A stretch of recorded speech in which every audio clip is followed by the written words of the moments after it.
week, we learned great things happen if you skip school, kids. Everybody said I was such a chump for coming to the US Open alone, but I might have got me a guy.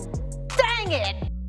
Duval. It kind of sounds like he's trying to lure the fans into a sewer.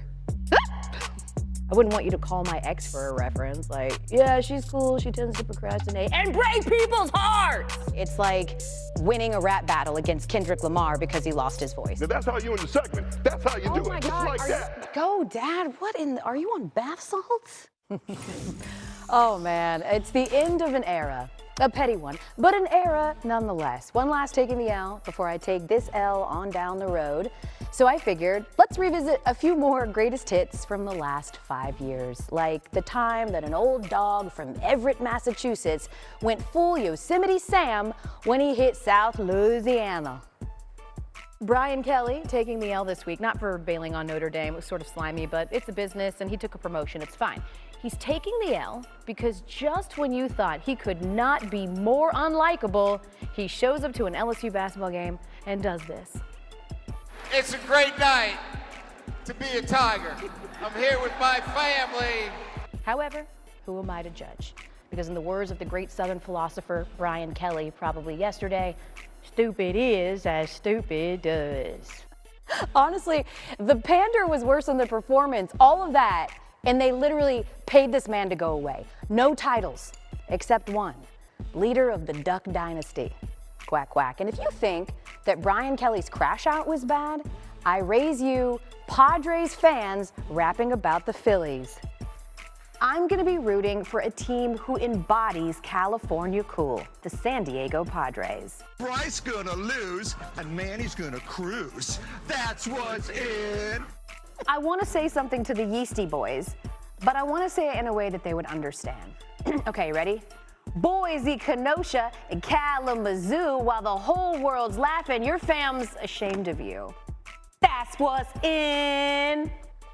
Yeah, I mean, I think I said it best. That prediction from the Yeasty Boys did not age very well, but hey, at least they only embarrass their families for generations to come. And in the interest of fairness, I know what you're thinking. I'm going to end taking the L the right way by calling myself out for some of my truly horrific takes, like when I came for Nick Sirianni's metaphors. There's growth under the soil. I put a picture of a flower up, right? And that it's coming through the ground and the roots are growing out. Look at yourself first and know if are you watering and are you fertilizing every day? First of all, whether I fertilize every day is none of your business. HIPAA. When you're in the midst of a losing season and you're falling short of expectation and you're seeing your job security questioned, it is natural to want to deflect, to do your best Kirkland's version of Socrates and try to talk over people's heads. But the people are not dumb. They know why your team is fledgling, Nick Sirianni. Because you're a terrible talent evaluator. Well, turns out that soil grew a title. And just to keep it even, because Phillies fans know this, I went after my own too.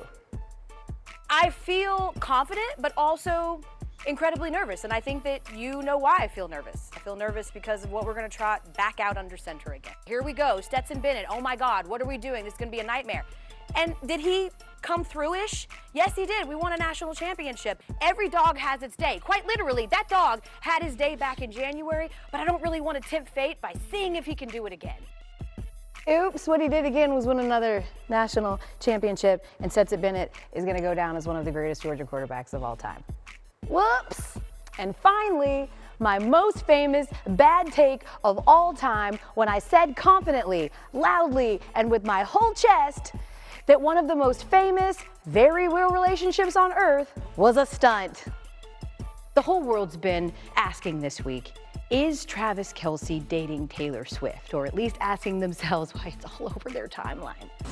But any good Swiftie knows that if they are in fact dating, we're not even gonna find out until later on when she makes a song about him. You know, like, his end was tight, but all the hair was just a little crazy. And I think games are such a snore. Nailed it. I mean, in all fairness, I did backtrack like a day later, but still, lesson learned, right? Be careful what you say, because once it's out there, it lives forever. Like Kyle Kuzma, dressing like a Magnum.